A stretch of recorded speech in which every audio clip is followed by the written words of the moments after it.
One of the most popular names of animation directors is Chuck Jones. I consider Chuck Jones to be like the Steven Spielberg of cartoon directing. His projects are memorable, whimsical, and occasionally extremely dark and mean-spirited.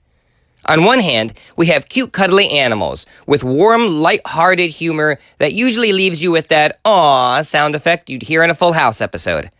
On the other hand, he has some of the most one-sided, unfair humor that's so violent Sam Peckinpah would turn his head. It's hilarious. He's given us Coyote and Roadrunner, Pepe Le Pew, Sam and Ralph, and my personal favorite, Ralph Phillips. We'll get to him some other time. And of course, he's gone way beyond Warner Brothers with cartoons like The Grinch, his Christmas Chipmunks special, Phantom Tollbooth. There are so many things he's done, and he's even had a cameo in the movie Gremlins. Sorry, I had to point that out. Honestly, I could talk about him and his huge filmography all day, but today we're going to look at this tape right here. This collection includes his very first directed Warner Brother cartoon, The Night Watchman. It's not bad, it certainly shows his style. It also includes one of his Sniffles cartoons. Sniffles is one of those cute characters you'd probably see more in a silly symphony than a Looney Tune, but these are still pretty good. But what I really want to look at is two of his more random cartoons, very random to say the least. The first one is Old Glory. For only his 7th directed cartoon, this is an extremely impressive project from a technical point of view. It starts off basic enough. Porky Pig doesn't want to learn the Pledge of Allegiance, so the spirit of Uncle Sam appears to give him a history lesson. All done in rotoscope. We see Patrick Henry's Give Me Liberty or Give Me Death. We see the signing of the Declaration of Independence, the vast movement to the West, and of course Lincoln's speech.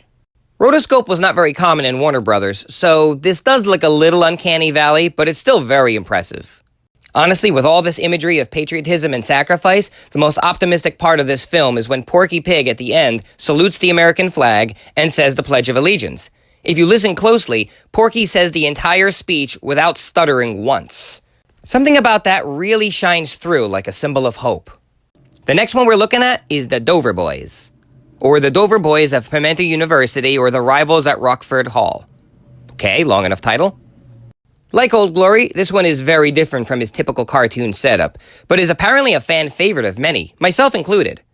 It's a gay 90s setting at a college, and these 3 popular brothers are escorting dear dainty Dora Standpipe for a game of hide and seek. However, the rival, Dan Backslide, is after her. Father's money. Yeah, this cartoon is as silly as it sounds, and every gag gets either a laugh or a belly laugh. Mel Blanc is at his peak doing Dan Backslide with this evil villain. You could see him putting a girl on the railroad track while he was recording the lines. I get the vibe he had a lot of fun doing this character. The ending of this cartoon, by the way, does not disappoint. I won't ruin it for you here, but it is hilarious. These two are great films. Chuck Jones was brilliant. He was a true cartoonist. Not afraid to experiment, he gave us tons of characters that are still known to this day. He really went beyond the expectation of a typical cartoon and did some great work. I think it's safe to say cartoons today would not be the same without him. This tape gets 5 ducks. Check it out and see some great cartoons from a true master of animation.